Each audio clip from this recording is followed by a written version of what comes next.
वसुदेवसुतं देवं कंसचाणूरमर्दनम् देवकी परमानन्दम् कृष्णं वन्दे जगद्गुरु।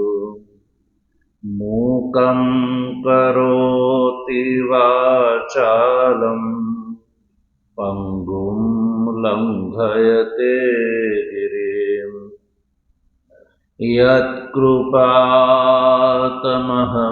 वन्दे परमानन्दमाधवम्। शङ्करं शङ्कराचार्यं केशवं बादरायणं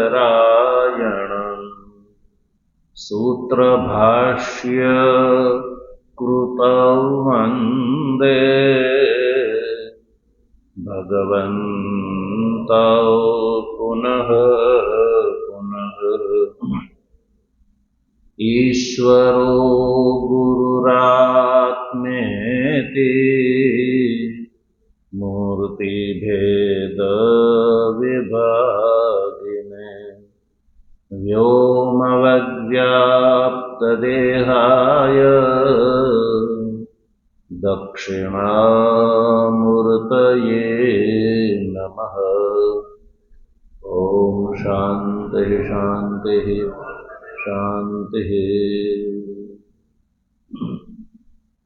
तत्वजिज्ञासु सज्जनो, भगवाननी परमानुकंपाथी श्रीमद् भगवद गीताना शांकर भाष्यનો વિચાર કરી રહ્યા છીએ। આ વિચાર ક્રમમાં સૌથી પ્રથમ મંગલાચરણ, તદનંતર ઉपोद्घात, ઉપક્રમણિકા ભાષ્યનો વિચાર કર્યા પછી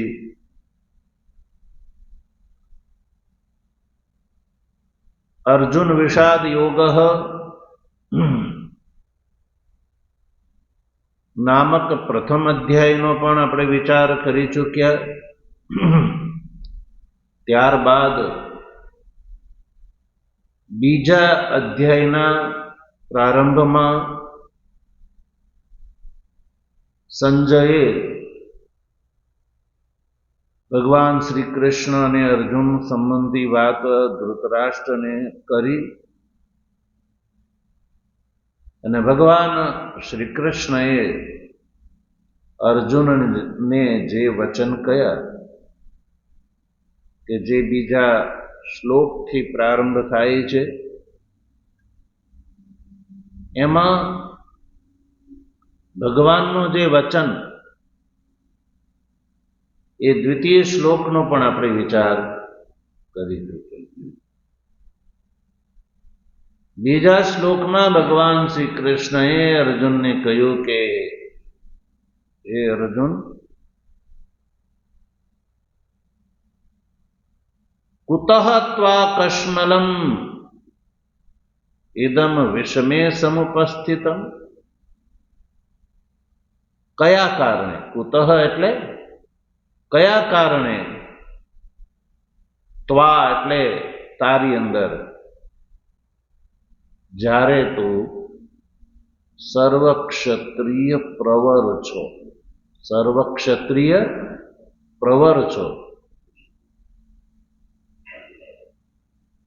ત્યારે કશ્મલમ, આવો આજે કશ્મલમ એટલે કે યુદ્ધથી પરાંગમુખત્વ રૂપ જે આ કશ્મલ, મારે યુદ્ધ નથી કરવું એવા પ્રકારની આ તારી ધારણા, યુદ્ધાત પરાંગમુખત્વમ, ભગવાન શ્રી કૃષ્ણ એને કશ્મલ કહે છે। આવા પ્રકારની ધારણાને શું કહે છે? કશ્મલમ।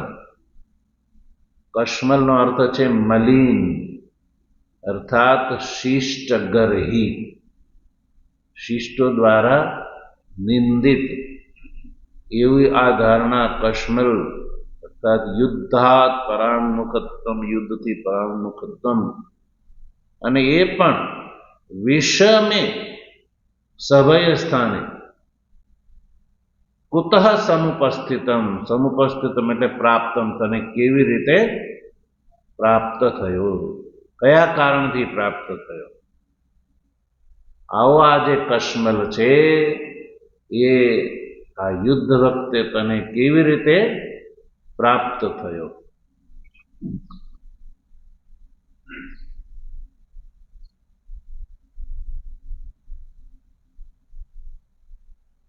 ભગવાન ખુદ કારણનો અભાવ બતાવે છે. આ પ્રકારની વાત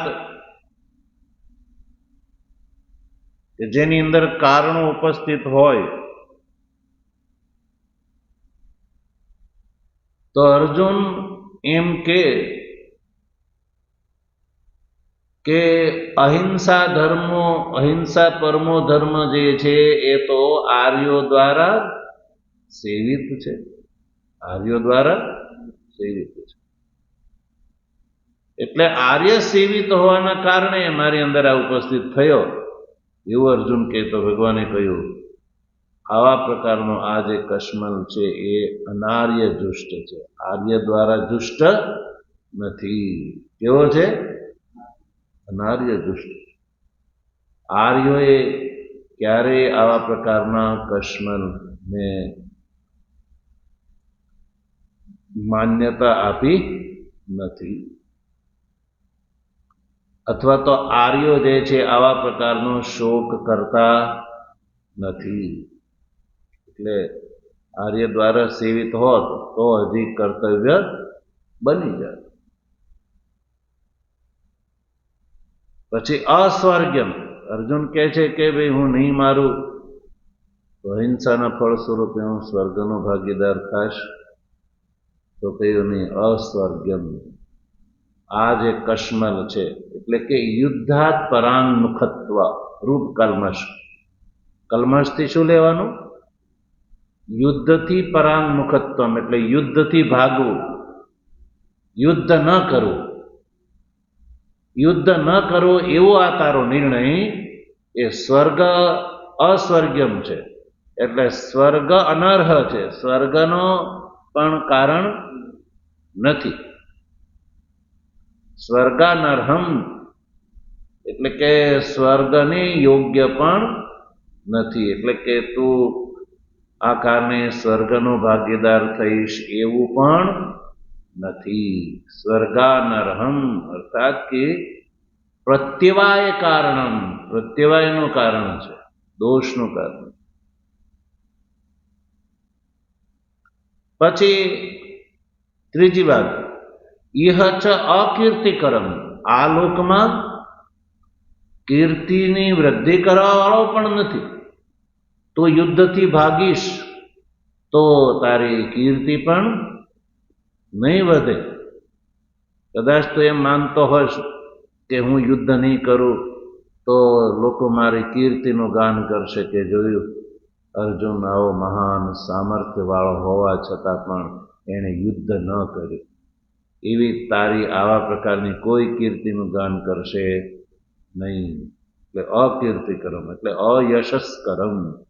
યશસ્કરમ એટલે યશ પ્રદાન કરવા વાળો પણ આ તારો વિચાર એટલે કે યુદ્ધથી ભાગવું, યુદ્ધ નહીં કરવું એવો પ્રકારનો આ તારો પ્રશ્ન છે એ યશસ્કર પણ નથી. અને એમાંય અર્જુન નામથી તું જે રીતે પ્રખ્યાત છો ત્યારે, સામાન્ય હોય તો અલગ વાત છે, પણ અર્જુન નામથી તું જે રીતે પ્રખ્યાત છો તો એવી અવસ્થામાં તવ ન એતદ્યુક્તમ, તારી અંદર તો આ બિલકુલ યોગ્ય જ નથી કે તું એમ કે નહીં મારે તો યુદ્ધ નથી કરવું તો એવા પ્રકારનો આ જે તારો નિર્ણય છે એ બિલકુલ અયોગ્ય છે, એટલે એને કોઈ પણ રીતે યોગ્ય છે એવું કહી શકાય નહીં. 3 પ્રકારથી યોગ્ય કહી શકાય કોઈ વાતને. કોઈ વાતને 3 પ્રકારથી યોગ્ય કહી શકાય.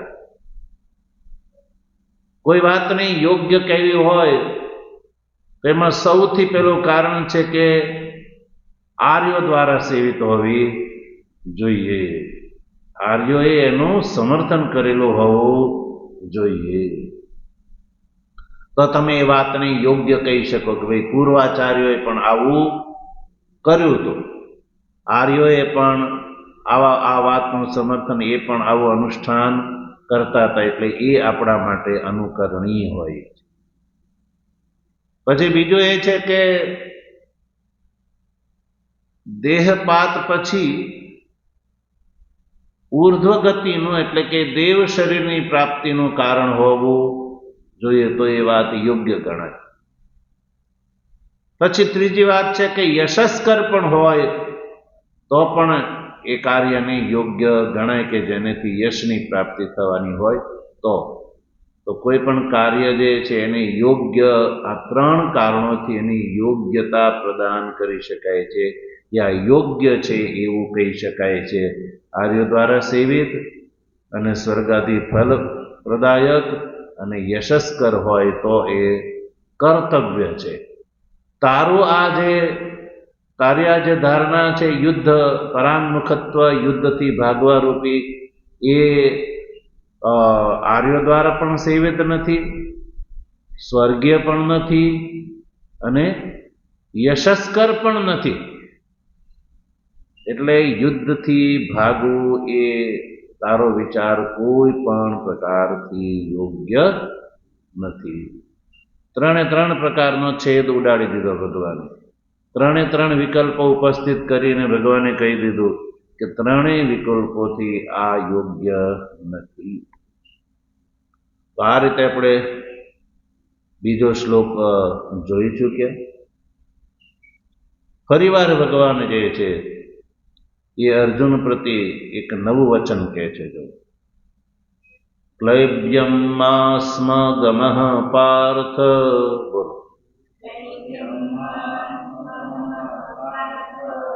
નૈતત્વય્યુપપદ્યતે ક્ષુદ્રં હૃદય દૌર્બલ્યમ ત્યક્ત્વોત્તિષ્ઠ પરંતપ.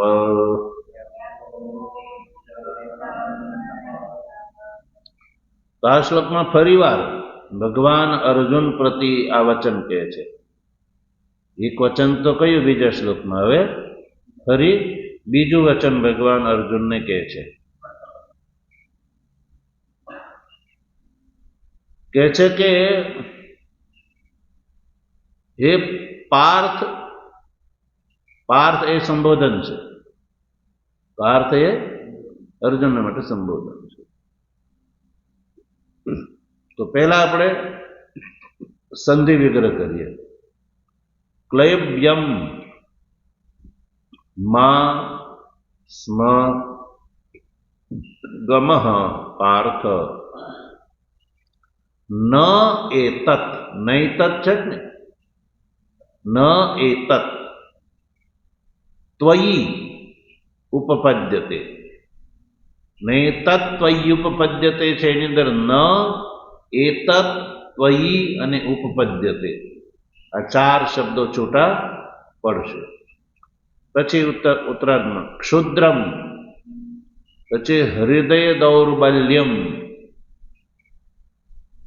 પછી ત્યક્ત્વોત્તિષ્ઠમ જે છે ને, ત્યક્ત્વોત્તિષ્ઠ, એમાં 2 શબ્દો છૂટા પડશે, ત્યક્ત્વા અને ઉત્તિષ્ઠ. પરંતપ એ સંબોધન છે. તો હવે આને આપણે વાક્ય ક્રમમાં ગોઠવીએ. ભગવાનના કથનને આપણે વ્યાસજીએ શ્લોકબદ્ધ કર્યું છે, પણ ભગવાનના કથનનો અર્થ સમજવા માટે પુનઃ આ શ્લોકબદ્ધ જે છે એને આપણે વાક્યમાં રૂપાંતરિત કરી દઈએ. તો વાક્ય બોલીશું પહેલા. હે પાર્થ, બોલો. ક્લેબ્યમ મા ગમઃ સ્મ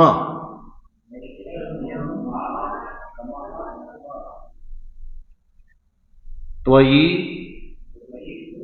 એતત નૈવ ઉપપદ્યતે પરંતપ ક્ષુદ્રમ હૃદય દૌર્બલ્યમ ત્યક્ત્વા ઉત્તિષ્ઠ. ભગવાન અર્જુન કહે છે કે હે પાર્થ, પાર્થ શબ્દના પ્રયોગ પાછળ ભગવાનનો એક સંકેત છે, પ્રસંગ અનુરૂપ સંકેત છે. ભગવાન કહે છે કે તું પૃથાયા પુત્ર, તું પૃથાનો પુત્ર છે.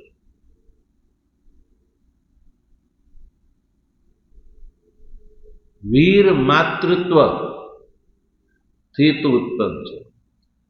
તારી માતા જે છે એ વીર, વીર પૃથા છે એ વીર. તો વીર માતૃત્વથી તું પ્રસિદ્ધ છો, એટલે પૃથા પુત્ર છો, એટલે તું પાર્થ છો. પૃથાયા પુત્ર પાર્થ. પાર્થ એ સંબોધન પાછળ એની માતાનું નામ જોડાયેલું.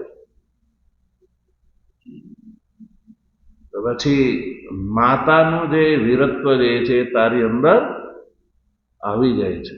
એવી માતાથી તું ઉત્પન્ન થયેલો છે. તો પછી તું પાર્થ છો એટલે ક્લેબ્યમ મા ગમઃ સ્મઃ. તો તારી અંદર આ ક્લેબ્ય જે છે એ બિલકુલ ઘટતું નથી. અથવા તો આ ક્લીવતાને તું પ્રાપ્ત ન થા. ક્લેબ્યમ મા ગમઃ સ્મ એટલે ક્લીવ ભાવને તું પ્રાપ્ત ન થા. તું તો પૃથાનો પુત્ર છો. તો એ વખતે તારી અંદર આ ક્લીવતા બિલકુલ ઘટતી નથી. ક્લીબતાનો ભાવને ક્લેબ્યમ કહેવામાં આવે છે. ક્લેબ્યમ, ક્લેબ્યમ એટલે પૌરુષ રાહિત્યમ. ક્લેબ્યમનો અર્થ છે પૌરુષ રાહિત્યમ યા ક્લીબ ભાવમ. ક્લીબનો જે ભાવ છે, ક્લીબનો જે ભાવ છે એને કહેવામાં આવે ક્લેબ્યમ.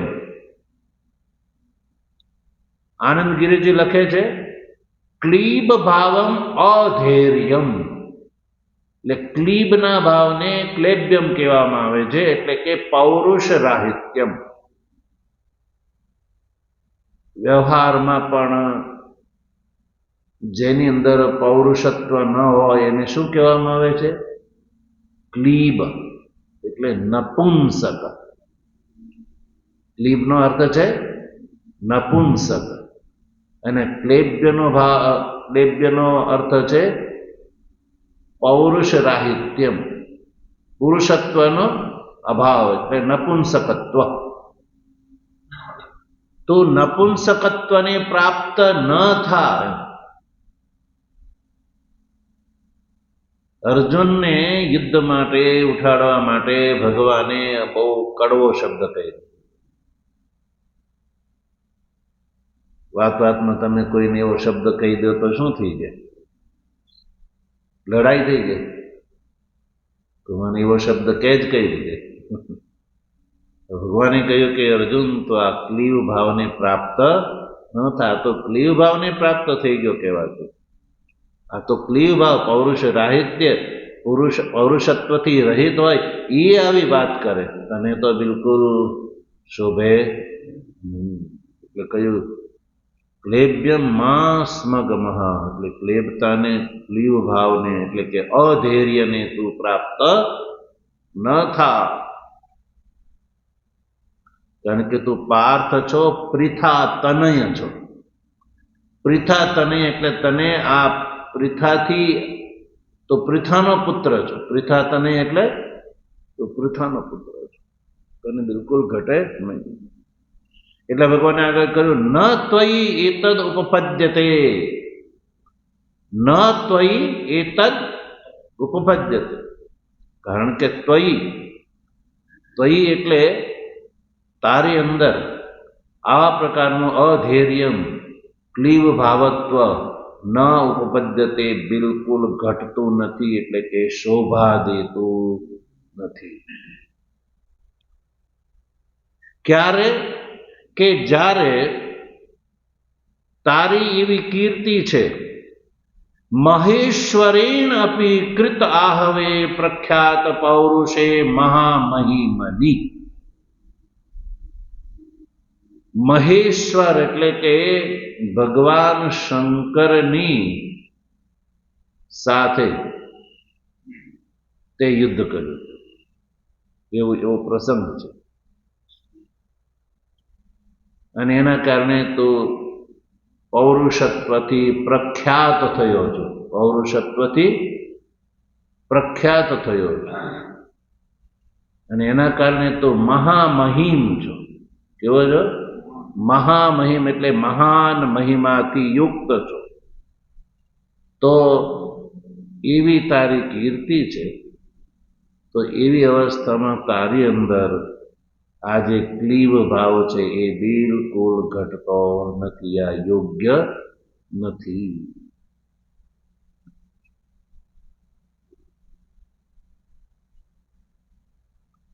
તો પછી શું કરવું જોઈએ? તો ભગવાન શ્રી કૃષ્ણ આગળ કહે છે કે અર્જુન, ક્ષુદ્રમ હૃદય દૌર્બલ્યમ ત્યક્ત્વા ઉત્તિષ્ઠ. ક્ષુદ્રમ હૃદય દૌર્બલ્યમ ત્યક્ત્વા ઉત્તિષ્ઠ. ક્ષુદ્રમ એટલે ક્ષુદ્રત્વનું કારણ, ક્ષુદ્રત્વને પ્રાપ્ત કરવા વાળું આવું આજે હૃદય દૌર્બલ્યમ, હૃદયની દુર્બળતા. હૃદય દૌર્બલ્યમ એટલે હૃદયની દુર્બળતા. હૃદયથી અભિપ્રાય છે મન. હૃદયનો અર્થ છે અહીંયા મન. હૃદય દૌર્બલ્યમ એટલે મનસઃ દૌર્બલ્યમ, અધૈર્યમ ક્લીવ ભાવમ. એને ત્યક્ત્વા એટલે છોડીને, ઉત્તિષ્ઠ એટલે યુદ્ધાય ઉપક્રમમ કુરુ. ઉત્તિષ્ઠ એટલે ઊભો થઈ જા અને યુદ્ધ માટે ઉપક્રમ કર, યુદ્ધ માટેની શરૂઆત કરતું. આ વખતે આવા સમયે તને આવી વાત બિલકુલ શોભા દેતી નથી. અને આ જે છે એ હૃદયની દુર્બળતા છે અને ક્ષુદ્રત્વનું આ કારણ છે. બિલકુલ તને શોભા દેતું નથી. તું ઉભો થઈને યુદ્ધાય ઉપક્રમમ કરો, યુદ્ધને માટે પ્રારંભ કરો. ઉપક્રમ એટલે પ્રારંભ કર, યુદ્ધનો તો પ્રારંભ કર. પરંતપ એ બીજું સંબોધન કર્યું. પરંતપ એ સંબોધનની પાછળ પણ ભગવાનનો સંકેત છે. તું પરંતપ છો. પરંતપ એટલે પરમ શત્રુમ તાપયતી ઇતિ તથા. શત્રુ જે છે એ તારા સ્મરણથી તપવા માંડે છે, એવી તારી કીર્તિ છે.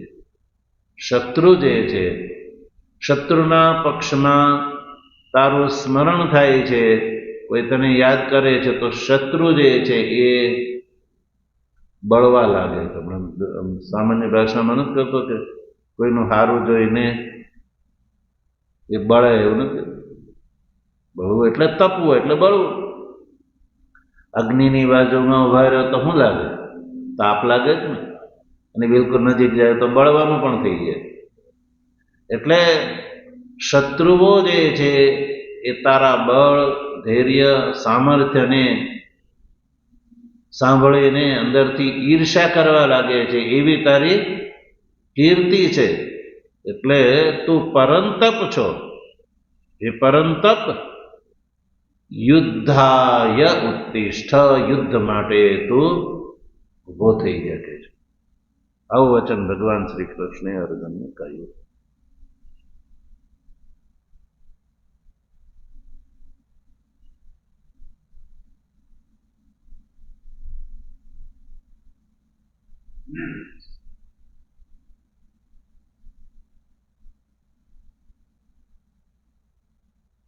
અથવા ખાંડવ દહનાદિ દ્વારા જેણે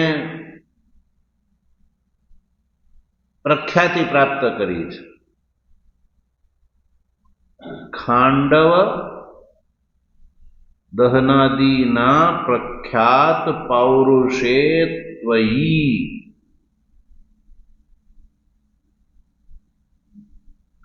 અર્જુનનું જે મહાન પરાક્રમશાળી કાર્ય છે એ બધું ગ્રહણ કરી શકાય.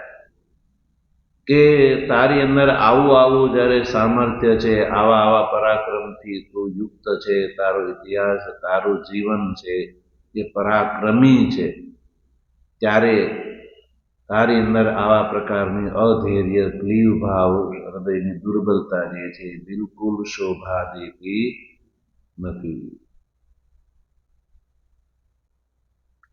આનંદગીરીજી લખે છે, મહેશ્વરેણ અપી કૃત આહવે પ્રખ્યાત પૌરુષે મહામહિમની.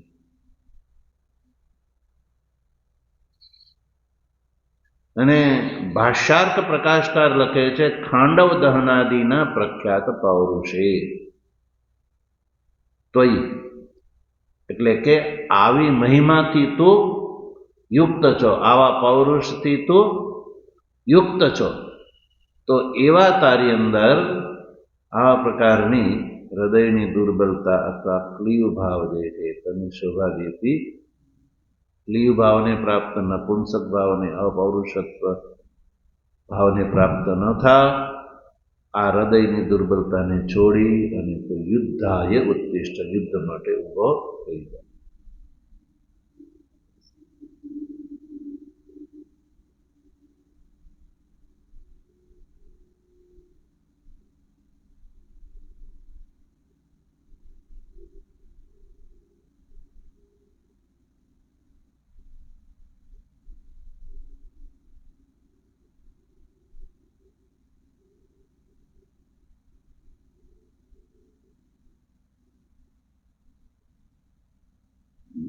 ત્રીજો શ્લોક થઈ ગયો.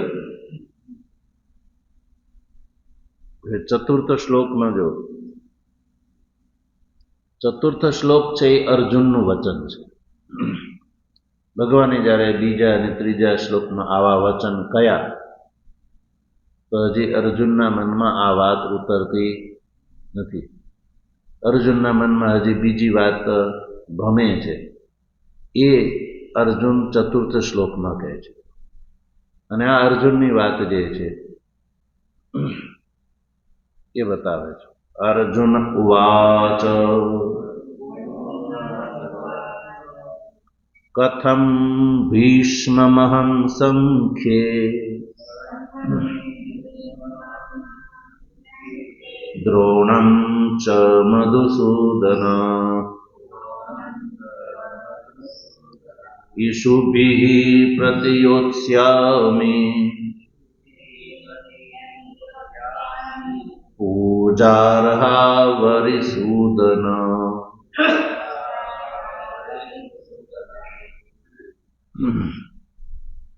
તો સજ્જનો, આ રીતે ભગવાન દ્વારા પ્રતિબોધ્યમાન,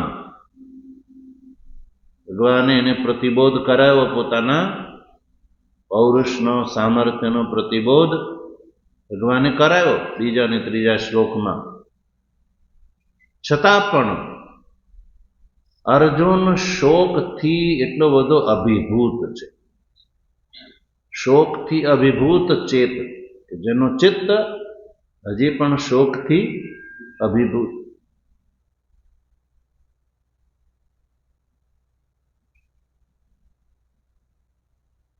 તો શોકથી અભિભૂત ચિત્ત હોવાના કારણે ભગવાને એને પ્રતિબોધ કરાયો છતાં પણ અપ્રતિબુદ્ધિમાન, એને પ્રતિબોધ નથી થયો. ભગવાને પ્રતિબોધ કરાયો છતાં પણ અર્જુનને પોતાના સામર્થ્યનો પ્રતિબોધ ન થયો. ન થવાનું કારણ શું છે? શોકથી અભિભૂત ચિત્ત હોવાના કારણે અર્જુન જે છે એ દલીલ દે છે, સ્વ અભિપ્રાય જે છે એ બતાવે છે. અર્જુન જે છે સ્વાભિપ્રાય જે છે એ ભગવાન પ્રતિ કહે છે. અર્જુન પોતાનો સ્વાભિપ્રાય બતાવે છે, દલીલ કરે છે, ભગવાન હજી આ યુદ્ધ યોગ્ય નથી. અને શું કહે છે જો હવે અર્જુનનું વચનમાં આપણે આગળ વધીએ અને શ્લોક જે છે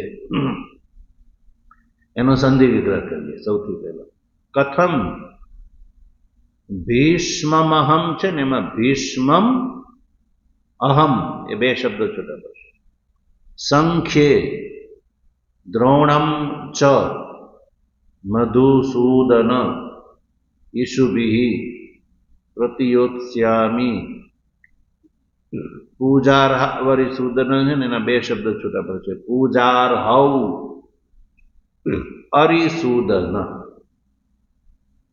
આ શ્લોકને આપણે સંધિથી, શ્લોકસ્થ પદોને સંધિથી છૂટા પાડી દીધા. હવે અર્જુનના વચનને સમજવા માટે જે પદો છે એને આપણે વાક્યક્રમમાં બોલીશું.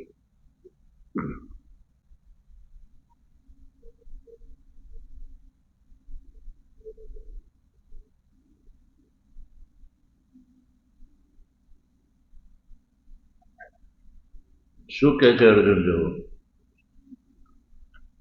સૌથી પહેલા લો પહેલી પંક્તિ, મધુસૂદન. બોલો. પછી બીજું સંબોધન અરિસૂદન.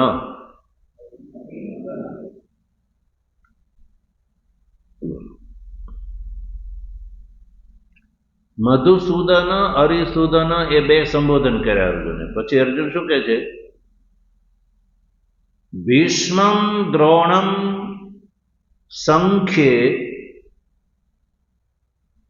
ઈશુભિઃ કથમ પ્રતિયોત્સ્યામિ.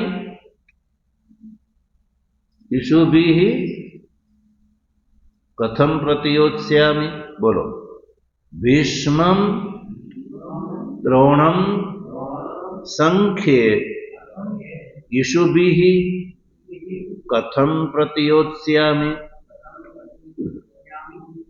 પૂજાર્હૌ. બસ શ્લોકના બધા પદ આવી ગયા ને. અર્જુન ભગવાન શ્રી કૃષ્ણને માટે સૌથી પહેલા સંબોધન કરે છે મધુસૂદન અને અરિસૂદન. એની પાછળ પણ સંકેત છે. અર્જુનનો આ શબ્દ પ્રયોગ કરવાનો પણ ભગવાન શ્રી કૃષ્ણને એક સંકેત કહે છે કે ભગવાન તમે મધુસૂદન છો અને તમે અરિસૂદન છો. મધુસૂદન છો અને અરિસૂદન છો. મધુસૂદનનો અર્થ છે મધુ નામક. મધુ નામક રાક્ષસ હંત. તમે મધુ નામના રાક્ષસનો વધ કર્યો તો એટલે ભગવાન તમે મધુસૂદન કહેવાઓ છો. તમે મધુસૂદન કહેવાઓ છો. પછી બીજો શબ્દ પ્રયોગ છે અરિસૂદન. અરિ એટલે શત્રુ. અરિ એટલે શત્રુ. તો અરિસૂદન એટલે તમે શત્રુના મારક છો. તમે શત્રુને મારવા વાળા છો. પણ અહીંયા તો સામે ભીષ્મ અને દ્રોણ છે. સામે કોણ છે? ભીષ્મ અને દ્રોણ છે. ભીષ્મ જે છે પિતામહ છે ને દ્રોણ છે એ ગુરુ છે. એનો વધ કેવી રીતે કરું? એની સાથે હું યુદ્ધ કેવી રીતે કરું ભગવાન?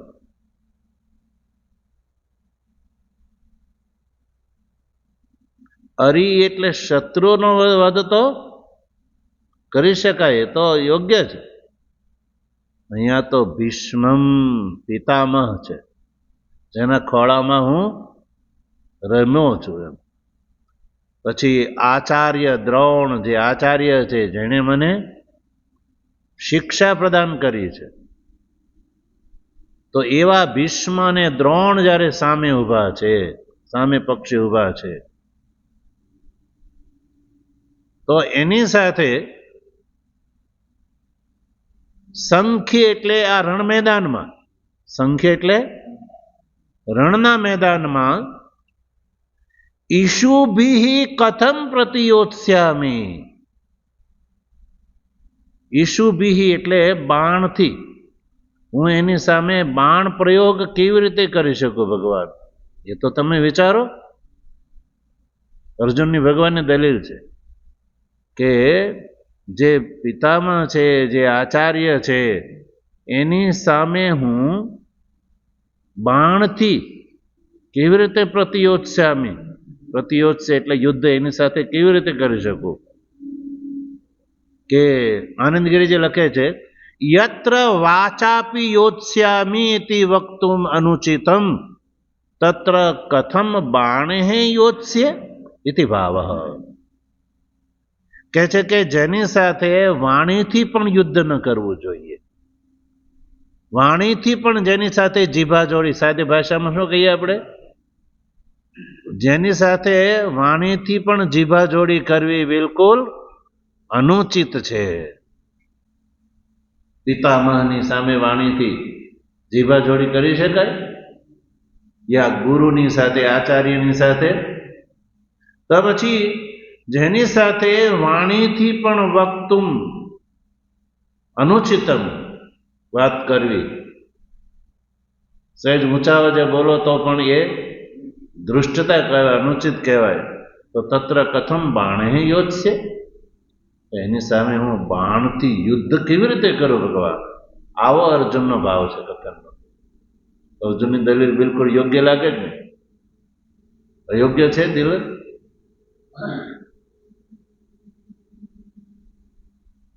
તો કથમ પ્રતિયોત્સ્યામિ એટલે પ્રતિયોત્સ્યે. બીજી વાત એ છે, તૌહિ પૂજાર્હૌ, યુદ્ધ કરવાની વાત તો દૂર, પૂજાર્હૌ, આ બેવું પૂજાને યોગ્ય છે. પૂજાર્હૌ દ્વિવચન છે. ભીષ્મ અને દ્રોણ એ બેવ તો પૂજાર્હૌ એટલે કુસુમાદિભિ અર્ચન યોગ્યો. બંને મહાનુભાવ કેવા છે? કુસુમાદિથી અર્ચન યોગ્યો, પુષ્પ અર્પણ કરીને એ પૂજવા યોગ્ય છે. તો એની સાથે હું ઈશુભિ કથમ પ્રતિયોત્સ્યામિ, બાણથી એની સાથે યુદ્ધ હું કેવી રીતે સંભવ છે ભગવાન?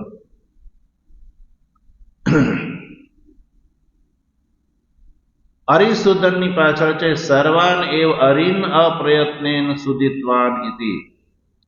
ભગવાન તમે તો અરિસુદન છો, એટલે તમે તો જેનો જેનો સંહાર કર્યો છે એ બધા તો અરી છે, રાક્ષસ છે.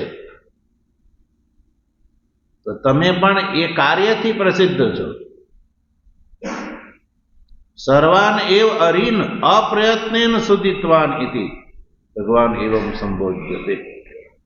તો હું પિતામહ અને આચાર્યની સામે, જેની સાથે વાણીથી પણ ઉકારા તુકારા ન કરી શકાય, જે અર્ચન કરવા યોગ્ય છે, એની સામે હું યુદ્ધ કેવી રીતે કરી શકું? આ રીતે ચતુર્થ શ્લોકમાં અર્જુને પોતાની દલીલ ભગવાનની સામે પ્રસ્તુત કરી. આગળ પણ અર્જુન પોતાની વાતને જારી રાખે છે. ભગવાનની કૃપા હશે તો એનો વિચાર આગળ કરીશું.